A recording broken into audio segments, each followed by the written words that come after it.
ጤና ይስጥልኝ ተመልካቾቻችን ይህ በዳያስፖራ ቲቪ የተዘጋጀ የሚቀርብላችሁ የጌራ-ሾው ነው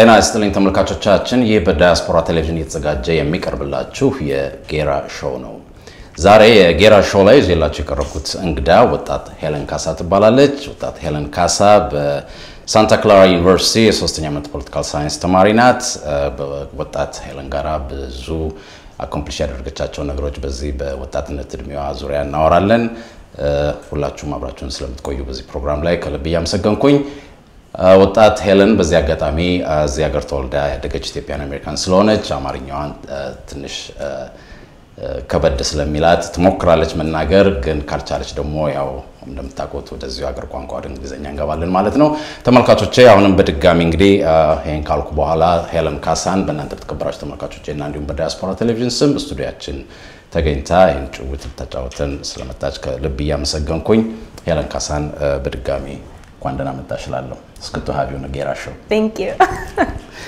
አማርኛ እንዴት ነው ትንሽ እስኪ በአማርኛ ስለ አንቺ ትንሽ ንገሪኝ የተወለድሽ የታደግሽ እና ምትችውን ተናገሪና ካልቻልሽ ወደ እንግሊዘኛው እንገባለን ችግር የለም እሺ So, San Jose, California. My family is from there. I grew up there my whole life. I'm currently, as you said, a student at Santa Clara University studying political science, and I'm doing one semester here in DC, studying at American University doing international relations. Yeah. Here in DC. In DC right now. Okay, so we will continue in English, I guess. Yeah. As that makes you comfortable. Okay, Helen. Tell me about it a little bit, how it feels like growing up in a foreign home here in the United States. It's definitely been an interesting experience that I think many young Ethiopian Americans could agree when they say that, you know, in the house you're Ethiopian and outside of the house you struggle with the identity of being American. Because, you know, when I talk to my friends or, you know, it wasn't until I was in middle school or high school that I really noticed the huge difference about upbringing and what home life and school life was like.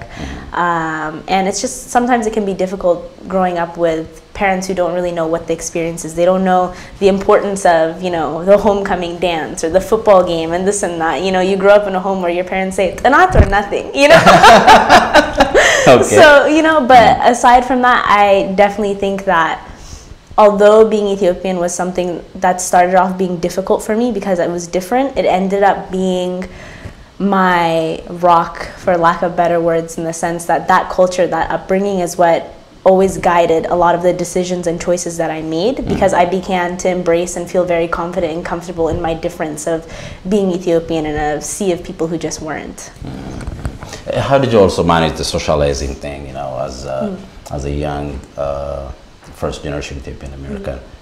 How did you handle the socializing part with the friends at school and life in general? So, like I mentioned, when I was growing up, I think up to the 3rd grade, I was really embarrassed of being Ethiopian. It was something that I really struggled with because, you know, at that age... Because you were different?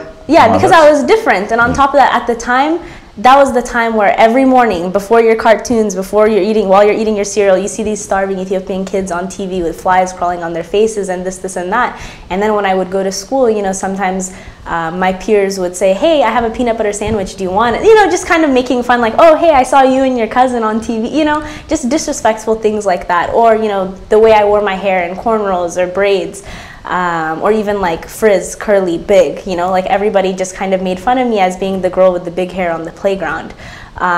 And in addition to that, you know, when we had cultural days at school, everybody was either wearing American flag t-shirts or they were wearing their traditional Indian clothing or Chinese clothing, and I would be the one and only student wearing natala, or like, you know, like Avishak Amiz Manaman. It was just very difficult for me because when you're that young, you don't want to be different. You want to blend in with everybody else. That's because true. then you're just a target for being bullied. But when I was 8 years old, I went to Ethiopia for the first time, and just being in a place where everywhere I turned, everybody spoke the same language, everybody ate the same food, everybody, you know, everybody shared my love for shiro.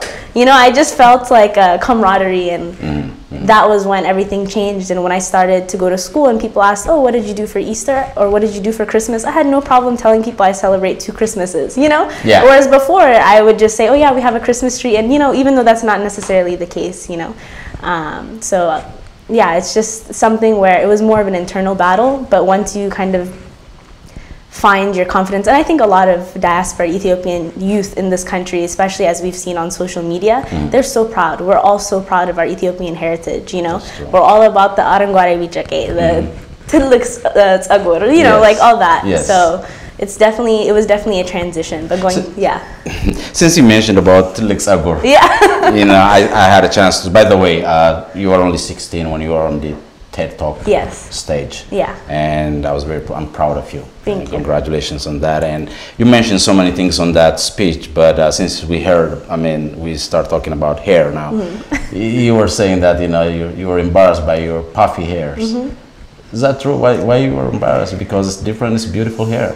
It was different, it was big. I would come home and find pencils that people would put in my hair at the end of the day. Are you serious? Yeah, they wanted to see whether they wanted it's to gonna... see, like, there were people, I remember I was like in like the 7th or 8th grade, and I was like, you know, I want to try wearing my hair curly because I used to straighten it or braid it all the time. And my mom let me do it, surprisingly. And you know, at the end of the day, I came home and I remember like there were people laughing behind me in math, but I didn't think about it. My hair goes up to here, so I can't feel anything. It's not touching me. At the end of the day, when I was combing my hair, I found 2 pencils in there, you know? So it was just kind of like, just people just made fun of it for being different, for being big. They were making fun of me for looking like I was in the 70s, you know? Was very diverse, the area you grew up, you went to school and everything? The Silicon Valley is mostly predominantly like Asian or white. It's the tech center. So everybody had like hair like this, you know, flowy straight hair or, you know, waves. So my curly hair was just very unique and different, and people just constantly wanted to touch it. It was just a big thing when I was that age. But now I view my hair as completely liberating, not in the sense of, you know, not for what that politically represents, but in the sense that, you know, with hair like this, I'm confined to being indoors. I'm scared of the humidity. I'm scared of rain. You know, like every Black woman or Ethiopian woman can attest to the fact that wearing your hair natural, you have the most freedom to exercise, to be in the rain, to do whatever you need to do. So now I love my curly hair. Yeah, I mean, you know, I went through that too. You know, the reason why I asked you whether it was very diverse or not is I went to college in Prague. Yeah. You know, where area is not very diverse, you know, and they don't even know very well Black people exist. But back then when I was there, so people, they used to come and touch my hair or touch my skin if there's any dirt coming out or something like that. Anyway, I talked about the hair, and the other thing that I saw in that speech was you talking about the invisible Black woman. So were you an invisible Black young student when you were at high school? It was definitely an identity that I struggled with because the invisible Black woman, to me, has multiple dimensions to it. There's one that's just being shy, and then there's the other that's a matter of trying to navigate being a passionate or angry Black woman, you know, because sometimes it's easier to be quiet because you think, you know, people respect you more, or this or that, you know, people only judge you based on your merits. And something that I noticed pretty much is whenever I spoke up in school or whenever I had an opinion, people would roll their eyes and go, here she goes about this, or, you know, they would discredit me for being passionate and label it as being too emotional. In fact, in high school, I struggled with that because I had 2 different teachers. One teacher, he told me that I should be less passionate, and that if I ever succeeded or became anything, it would be because of the privilege that comes with lower standards of being Black and a female. So that's pretty much the sentiment that, oh wow, you're really smart for a Black girl. You know what I mean? Or because there's this pro-Black movement right now, if I do anything in that line, that's going to give me success and attention rather than it being based on the merits of my work. And I also had another teacher that told me that I needed to be less passionate and more quiet because people won't respect me for that. And so it's, when you're in high school, you know, these are your authority figures, and you're trying to, you know, like to a certain extent, you want to believe them. You want to take into consideration that, oh, maybe I shouldn't speak up to my mind and I should listen to other people's perspectives and just accept that, you know? But it's like when you are the only African American in the room, or if a teacher ever tells you that, you know, you won't be successful in life, and if you are, it's because, you know, of affirmative action in whatever capacity that is, you should be able to, and you should have a right to speak up to that, and you shouldn't be punished. You know, so it's just a matter. I struggled, and I think a lot of Ethiopian Americans and Black Americans struggle with dealing with that. In addition, you know, to growing up Ethiopian, where you're taught to, you know, children are to be seen and not heard, right? And speaking up politically is considered very taboo, and it's not something that you do just because of like the political state of, you know, where our parents came, you know. So it's definitely a minefield. You also did research about race and gender before you did your speech on the TED Talk. Where do you see these days in America the race and the gender issues? I definitely think there's a lot of intersectionality between the two, and there's a lot of coalition building that's happening. Whether you're looking at like the different feminist movements, in the sense that there is feminism, but within that there is feminism for women of color, and you know, we can see that being dished and displayed out and dissected all over Twitter, you know, which is the platform of the world, right? So it's just an ongoing conversation. But one thing that I really studied was, you know, the intersectionality in education in schools, because that's where I was, and I wanted to look at my experiences in an academic light and look at it in that kind of capacity, and acknowledging that, you know, my experiences are not unique to me, but rather they're unique to people that look like me. Interesting. How many times you were in Ethiopia, by the way? Arat times. Arat times. 4 times. I like that. So you were there when you were 8. Yeah, my first time. Yeah. What did you notice that age? Well, aside from what I mentioned, just the beauty of being surrounded by people that looked like me and who shared my culture, one thing that I noticed that really led to me being who I am and what I'm passionate about now is that I grew up in a place where everybody was expected to go to school, everybody had a home, everybody had food on the table, to seeing kids that look just like me in the middle of January at 1 p.m. knocking on car windows, trying to sell candy and gum, and trying to clean the cars for pocket money, you know, and not even pocket money, they're the breadwinners of their family. And that was something that I really struggled with, because my first time going to Ethiopia was because, you know, my grandmother passed away, my mom's mom, and, you know, she really played a large role in raising me, and she taught me 3 things, and I say this all the time: education is important, giving back to your people is important, and the third one is always be humble about it. So I was there for her, you know, and when I saw that, because she was on my mind, I just thought, you know, education is important, and these kids that, I could have been one, you know, these kids that are my age are not in school and they don't have this opportunity, so I should do something about it. And that's why I'm... And that also changed your view. Yeah. In the future. Oh, yeah. Basically, that will let you to realize, you know, so we have here for everything. And then it's very interesting. So how did you end up being go to school for political science? Because most Ethiopian parents, they want their kids to be like a doctor or a lawyer. So. Oh yeah, that was definitely... Did you go through that as well? Yeah, I did go through that. When I was young, my mom really, or my parents really wanted to introduce me to the STEM field, because, you know, like I said, I'm in the Silicon Valley.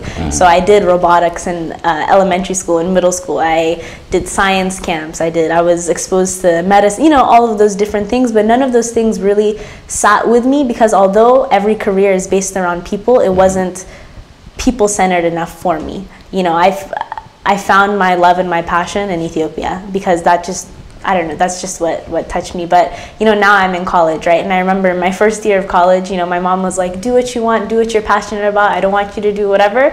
But once I declared political science, the phone calls. Oh, from mom. From mom. What did she say? Biology, something, you know, become a doctor. But, you know, my parents, are great because they really trust my gut and my instinct. And although sometimes they doubted, you know, they said political science, you're going to be starving, you're not going to have a job, you'll always work for somebody, you know. There's not, it won't pay you well. It won't pay you well. You know, they want to make sure that I'll be okay, but they see that, you know, I'm very passionate about what I'm doing, and I always chase opportunities. And, you know, now I'm in DC, and my internship that I have right now is great, and it's propelling me even more forward to, you know, doing what I want to do for Africa and Ethiopia. So at the age of 8 also you founded this organization about education program. So you did that after you came back from Ethiopia or before? So I didn't know I wanted to do that until that first trip when I went to Ethiopia. When my grandma passed away, I went to Ethiopia for the first time, and I saw those disparities, and I thought I really just have to do something. I didn't know if it was going to be right then and there, just giving those kids 100 birr or whatever my parents gave me to buy bunna and cake, you know? And, you know, I just sat down and I talked to my mom and my uncle, and I said, I want to do something. I want to, you know, pay for them to go to school. And my parents and my uncle, they were like, pay for who to go to school? You know, they're just kind of like, they're trying to teach me that it's more complicated than just, you know, taking 3 kids off the, you know.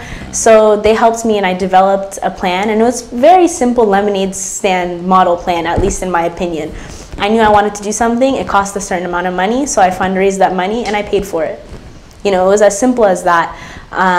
And so, you know, I came back to Ethiopia a year and a half later after that trip, and I had fundraised enough money to buy school supplies for 1,200 students at a school, at a school that I adopted in rural Ethiopia. And that experience was just amazing. I mean, after I like donated everything and I gave my speech and I was leaving the gates of the school, the kids were all chasing my car, and like, you know, we had like 3 cars that we came in, and they were just, you know, like they were chanting my name, they were, you know, dancing, you know, just everything, and it just kind of touched me, and I was like, wow. In the United States, you know, we take school for granted, but it's like for them, it just meant so much. And I just knew, like, you know, I did it once, and I want to continue doing this for the rest of my life in some capacity. So I came back again, and I did merit-based scholarships for the top 3 students. And the cool thing about it is I designed it so that it would create competition. So if the top 3 students' grades start to slip, another student has an opportunity to take the scholarship from them. It's not like a guarantee. And then I donated blackboards and some sports equipment. And then the third time, of course, as a Silicon Valley baby, I had a STEM lab built on the campus because another organization had donated microscopes and like, you know, science equipment. Right. So, but they didn't have any facility, no sinks, no nothing to utilize it. So I fundraised and had that constructed for the school. And, you know, now looking, you know, now at my internship at Center for International Policy, one of the things that I'm researching is, you know, what kind of, like, why is Africa where it is, and why, you know, as a country, as a nation, as a continent actually, with so many people, so much diversity, so many like natural resources, why is it not leading the rest of the world? And one of the things that, you know, the research has shown is that it's because Africa hasn't strategically prioritized STEM, and we're not in Africa in almost, you know, we're not developing any technology that's creating a good cash flow for the economy. You know, a lot of it is based on natural resources and stuff like that. So, you know, at the age of 8, I kind of had that idea. But, you know, now it's like I'm really starting to educate myself more on that. So the organization is still active, and it's on pause technically now, because I want to develop myself. I want to understand exactly what needs to be done. I want to just familiarize myself with things so I can develop the organization to be more than just a lemonade stand model, to impact more. So that's where I am now. Excellent. So let me ask you this also on this question that on the TED Talk, you say that, before I ask you that, you usually, right now you're doing the Center for International Policy, right? You're doing your internship there. So why you choose this organization, Center for Institutional Policy? So I was one of the last people in my program actually to buckle down and sign up for an internship, because I didn't want to just work on the Hill. I didn't want to work at a law firm. I didn't want to just do anything. I really wanted to find something and work with people who filled the African community in terms of the U.S.-African relations. And when I found Center for International Policy, I did a little research on the CEO. His name is Saleh Booker, and to me, he inspires me so much, just from reading and doing research on him. And when I came in for the interview, we clicked immediately and we talked about, some of the work that he had done in the past. And, he's really been helping me set my framework for how I should look at Africa and how I should think about U.S.-African relations. And it's more than just like the news stories that you read. It's a certain mindset of viewing Africa in different regions and looking at constituencies of Africa, and understanding that, just understanding how it should be done. And that internship is really setting me up to think about different ways that I can further support what's already existent, and also ways to think about where things can be changed. So it's just right now I'm in the stage of reading, learning, understanding, developing myself. So, to some people from the outside, it looks like, oh, Helen's not doing anything right now, nothing actionable. But I'm preparing, I'm planning, I'm strategizing at this time.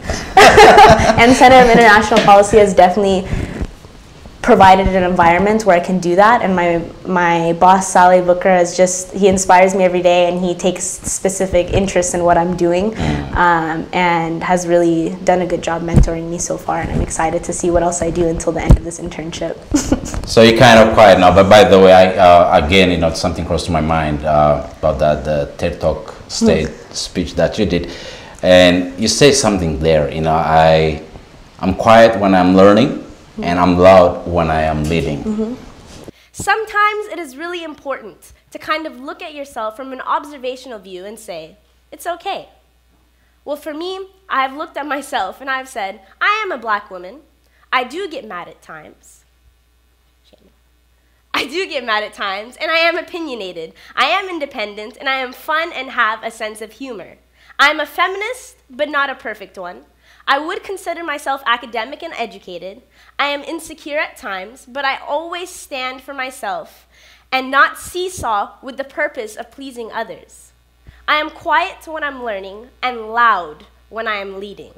In which mode are you right now? I'm in the quiet and learning mode right now, because I want to make sure that when I'm leading, it's not blind leading the blind. I want to make sure that I have direction and I have information, and I can help mobilize people. Because for me, leadership is not about, hey, I'm the leader, I'm the one you should all look to. It's about influencing and motivating people and giving other people tools and resources to develop what they need to do, And I feel like that is my role in some capacity, and right now I'm just developing myself better so I can be better at doing that.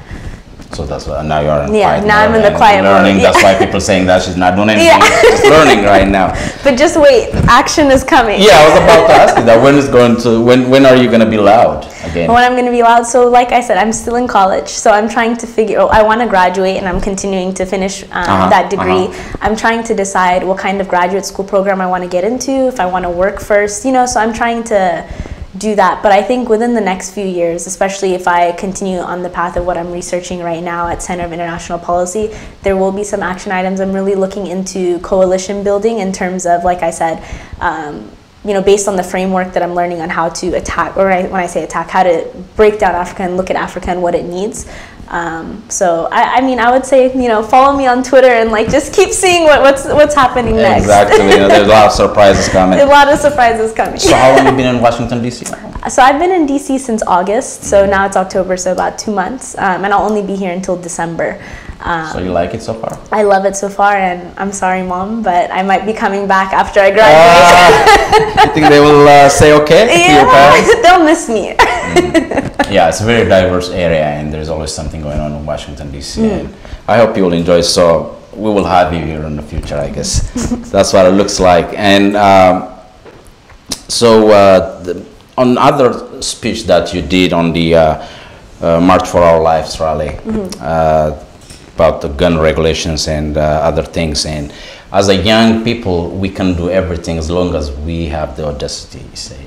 Because to us as organizers, no isn't no, but rather no is work harder.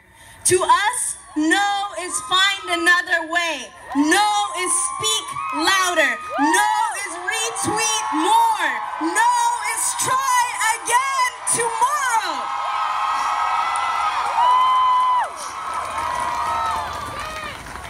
A good friend of mine once said to me, if not us, who? And if not, now when? If there was one thing that you should take away from this event, it is that today is more than raising our voices for gun regulations. Today is about the power of the civilian. It is about the power of this coalition of people of all races, genders, sexual orientations, religious backgrounds, socioeconomic statuses, and all walks of life.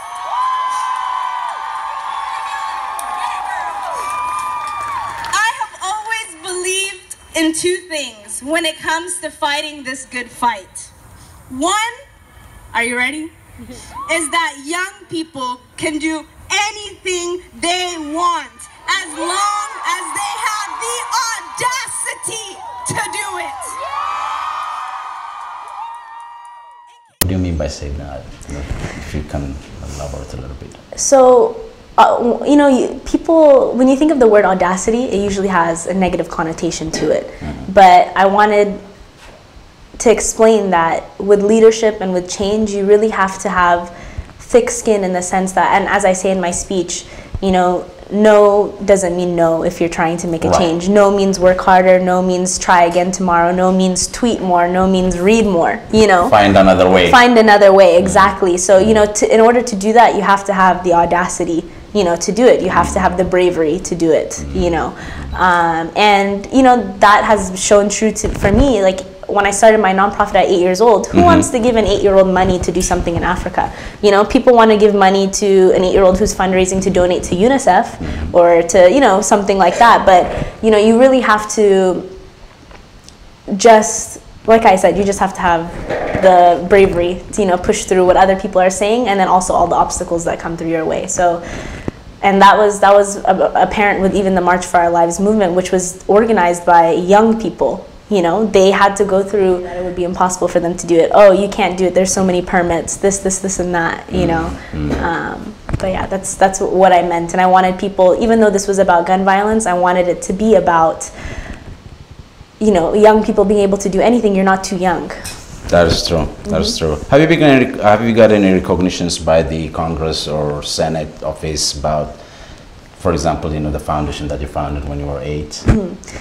Yeah, I've gotten some congressional awards. I've been awarded by Nancy Pelosi 2 times. I got the Princeton Prize for Race Relations 2 years in a row. You know, just things like that, which are nice because they really validate what I'm doing. Because when I started everything that I was working on, especially when I was working with the NAACP and looking at race issues, it was at a time where everybody thought that we were in a post-racial society. You know, growing up, nobody thought racism was a thing. Nobody thought there was such a thing as institutional racism. So it wasn't until Trayvon Martin was shot that people really brought that conversation back to life, that is race still an issue in this country? So as somebody who was working on this before that, it became really hard, you know, because people didn't want to have that conversation, or people are in denial.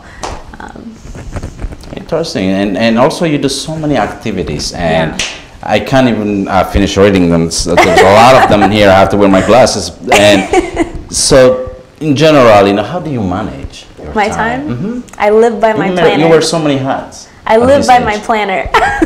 I organize my time, and everything that I do, at least to me, I try to have strategic purpose for doing it. You know, whether it's to develop my experience so I can do something else, or, for example, working with the NAACP exposed me to so many things, because although I came in there with an interest in education, because, you know, I started with my nonprofit, and then I realized some of the same issues are happening here in the United States with people of color, students of color.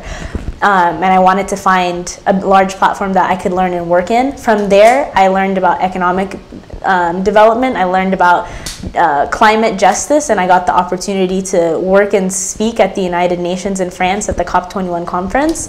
You know, so it's just things like that. It's just one thing led to another, but it's all in the same vein of justice, right? So. Do you still do things like you're supposed to do at your age, like going out, having fun, and oh, I definitely do. Friends? I make time for my friends, and I'm really happy with the friends that I have because they support me. They come to my speeches. A lot of the speeches that I have that are recorded are my friends, like trying not to cheer so they can get a good video for me. You know, so I definitely do make time for everything. Excellent. Now let me bring you back to our community. Most first generation Ethiopian Americans go through some kind of misunderstandings with their parents and everything. What do you say to those families? And what, as a parent, what we should do to communicate and to understand more this new generation that rising right now in the United States? I think one thing, just off the top of my head, is in Ethiopia, parents, you know, if you're raising kids in Ethiopia, the parents can relate to the children's upbringing, and then the children, you know, it's just one similar idea. But if you're raising kids in America, there needs to be more dialogues and more conversations. There can't be all these things that are just unsaid. You know, parents, I know this might sound you know, out there, but it's like, you know, parents should talk about dating. Parents should talk about, you know, all those things that are just kind of like, I don't want to see it, I don't want to hear it, you know? And I think that's where the biggest disconnect is because, you know, parents don't understand social media. Like when I started working with the NAACP and doing my public speaking, my parents were scared that, oh, be careful, you don't want to ruin your future by saying something that may hurt you later. You know, all those different things. But because my parents had those open dialogues with me, I saw the world from a seasoned view, and it wasn't that my parents were just trying to control me or just limit what I do, but it was just from a place of care. And you know, so I really just think it's just I mean, that's a big conversation to have. It depends on what capacity you're discussing, but I really think just having a conversation about where you're coming from and what you learn from your own personal experience is good. Yeah, communication is key. So I guess, you know, as a parent, we have to change a little bit to adapt the new system and communicate more with the. Because you don't want your kids to figure it out on their own and not figure out exactly what they, you know. That's dangerous, right? It can be. Yeah, we have to here to guide them. It is true. So you mentioned about social media right now, and you know, our social trend is changing because of social media, whether for good or bad. And where do you see it, in your opinion, using social media and social media's impacts these days? So I actually did, a little research on this when I was working at the Stanford Clayman Institute for Gender Research, because I was looking at, you know, feminism and other like social movements, and I was comparing it to the boots on the ground civil rights movements and other movements that we've had in the past. And the big differentiator between the two is that one is horizontal and one is vertical leadership. And vertical leadership had shown to be successful before because there was one agenda and the leadership was coming top down, and you know, there was organizational structure. But with social media, we're on a horizontal form of leadership where every single person has their own following, their own platform, their own speech. So if you look at hashtags, Black Lives Matter, for example, everybody could be using it, but they could all have a different angle on what they mean by that. Different levels of extremism, different levels of moderatism, you know, and the same thing is true with any movement, any social thing. And because like the conversation is so unconcise, it can create a lot more conflict, and it makes it hard for the people that need to hear what needs to be said to make change to like know what the people want, because there's so many different demands in an unorganized way. Very interesting. So now we're about to wrap up our program due to the time limit that we have. But before I do that, I wanted to ask you also one question. Are you going to run for a public office? I don't know, but you know, all I know is that I have certain ambitions, certain goals, and if it's of strategic advantage to run or do something in that capacity to reach my initiatives or goals, then I will, but that's not the main focus. Right now. Yeah, is that political enough? Politically correct enough? It is. You're telling us indirectly, just stay tuned. Yeah. Right? Maybe. Helen, it's you know, it's always great to have you on the Gera-show, and before I do that, I wanted to give you a chance if you want to say something to our young Ethiopian American who lives in the United States, or to people of Ethiopia, and if you wanted to say something about them. we'll wrap up our program. I think my best advice and the one thing that I want to say is continue being proud of your culture, continue sharing it and letting it be known in this country that we are here, because slowly and one by one we are working our way up. And you'll be seeing our faces everywhere, so just continue to have the audacity to do whatever you're passionate about. So that's what I would say. By the way, do you like Ethiopian music? Music? Oh, but yeah. Which one do you like the most? I really like Aster Awaka's album with the ballads, like Munaye and that whole album. It's just my favorite. I love. How did you like that? Because your parents listening here? Yeah, I remember growing up Sunday morning, my grandma would be roasting coffee, and you know I would hear clinking pans, and you know Munaye would always be playing on Sunday morning, and that's just my favorite album. How about Teddy? Most young people. Oh yeah, I like Teddy. Love Teddy. I love Teddy, but I think Aster's Ballads album is classic. So you listen to Amharic music? Oh yeah, religiously. Is there anything you want to say in Amharic to our audience? Like thank you. Amasaganalo. Helen Kassa, it's a great honor to have you on the Gera-show. Thank you. I hope we'll have you back again with another topic in the future. And thanks for coming today. Thank you so much for having me. ተመልካቾቻችን እስካሁን ስትከታተሉ የቆያችሁት ከወጣት ሄለን ካሳ ጋር ያደረኩትን ውይይት ነበረ። ሁላችሁም ጥሩ ጊዜ እንዳሳለፋችሁ የተማመንኩኝ። አሁንም በድጋሚ በእናንተ በተከበራችሁ ተመልካቾቼና እንዲሁም በዳያስፖራ ቴሌቪዥን ስም ሄለን ካሳ ጥሪያችንና ክብራ ስቱዲያችን ድረስ ስለተገኘችና የኔ መሰለ ጨዋታ ስለጫወተችን ከልብ እያመሰገንኩኝ በሚቀጥለው ሳምንት ሌላ እንግዳ ይዤላችሁ ስትቀርብ ድረስ ደህና ሁኑ እያልኩኝ በዚህ አጋጣሚ ግን አስተያየትና አንዳንድ ነገር ለኛ ማድረስ የምትፈልጉ በዳያስፖራ ቴሌቪዥን ድረገጽ አድራሻ www.dtv-tv.com ላይ በመግባት ታርሱን ትችላላችሁ ወይም ደግሞ ጌራ-ሾውን በሶሻል ሚዲያ ፈልጎ ላይክ በማድረግና ቤተሰብ በመሆን ታርሱን ትችላላችሁ። እስካሁን ስለተከታተላችሁን ከልብ እያመሰገንኩኝ ደህና ሁኑ እላለሁ።